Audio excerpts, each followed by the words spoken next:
देख रहे हैं एबीपी लाइव, मैं हूं आपके साथ वंशिका सिंह। कहते हैं सियासत में किसी की बात और किसी का साथ स्थायी नहीं होता, और भला बीएसपी अध्यक्ष मायावती के मामले में तो ये कई बार देखने को मिला है, चाहे वो यूपी का विधानसभा चुनाव हो या फिर लोकसभा चुनाव। बीएसपी किस पाले चली जाती है इसका आखिर तक किसी को अंदाजा नहीं लग पाता है, और आने वाले लोकसभा चुनाव को लेकर भी यही कयास लगाए जा रहे हैं कि आखिर मायावती का फैसला क्या होगा। सियासत की अहम धुरी रही मायावती का आज जन्मदिन है और इस मौके पर वो कई बार सरप्राइज कर चुकी हैं। लोकसभा चुनाव का ऐलान होने में अब महज चंद दिन बाकी हैं। सभी दल अपनी रणनीति में लगे हैं, लेकिन मायावती अभी चुप्पी साधे हुई हैं।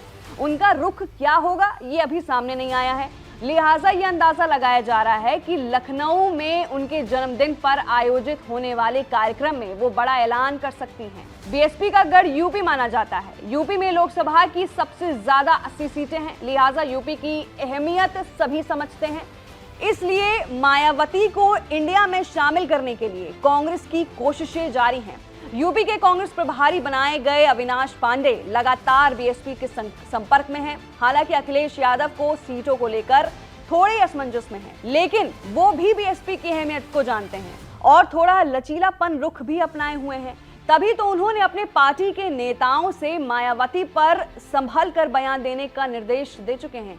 ऐसे में सवाल उठ रहा है कि क्या अगर मायावती यूपी में अकेले चुनाव लड़ती हैं तो बीजेपी के लिए राह आसान हो सकती है, लेकिन इंडिया गठबंधन के नेताओं के सामने एक नई चुनौती खड़ी हो जाएगी, क्योंकि अगर मायावती पूरी ताकत के साथ लोकसभा चुनाव में उतरी तो यूपी में अखिलेश, राहुल और जयंत चौधरी की टिकड़ी को करारा झटका लग सकता है। पिछले लोकसभा चुनाव में भी ये देखा गया था कि मायावती जब किसी पार्टी के साथ गठबंधन करके लड़ती हैं तो उन्हें फायदा होता है, और अगर इस बार उन्होंने एआईएमआईएम के संग गठबंधन किया तो पश्चिमी यूपी और पूर्वांचल की कई लोकसभा सीटों पर इसका बड़ा असर दिख सकता है।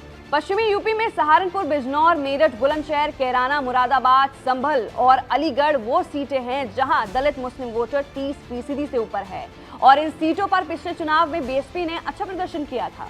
यूपी के पूर्वांचल में घोसी और गाजीपुर के साथ साथ आजमगढ़ ऐसी लोकसभा सीट है जहां मुस्लिम वोटर काफी अहम माने जाते हैं। अगर इसमें दलित वोट भी जुड़ जाएगा तो मायावती यहां बड़ा खेल कर सकती हैं। इन सीटों पर अगर वो खुद भी ना जीत पाई तो इंडिया गठबंधन के प्रत्याशी की हार की बड़ी वजह बन सकती है। अब सवाल ये है कि क्या ओवैसी मायावती के साथ आने को तैयार होंगे। बीएसपी के कुछ सांसदों ने कुछ दिन पहले कहा था कि अगर मायावती से माफी मांग ली जाए और उन्हें प्रधानमंत्री पद का उम्मीदवार घोषित कर दिया जाए तो वो इंडिया में शामिल होने पर विचार कर सकती है। ऐसे में विपक्षी गठबंधन यूपी में और मजबूत हो जाएगा। मायावती अपने सियासी पत्ते तब खोलती हैं जब चुनाव बेहद करीब आ जाता है। आज उनका जन्मदिन है और कई बार देखा गया है कि वो अपने जन्मदिन पर बीएसपी के कार्यकर्ताओं को संदेश भी देती हैं। ऐसे में इस बार वो जो भी संदेश देंगी वही उनका अंतिम फैसला माना जाएगा। अगर आज अपने जन्मदिन पर उन्होंने इंडिया गठबंधन और अखिलेश यादव के लिए नरमी नहीं दिखाई तो माना यही जाएगा कि 2024 के लोकसभा चुनाव में वो इस गठबंधन को करारा जवाब देने के लिए उतरने वाली है।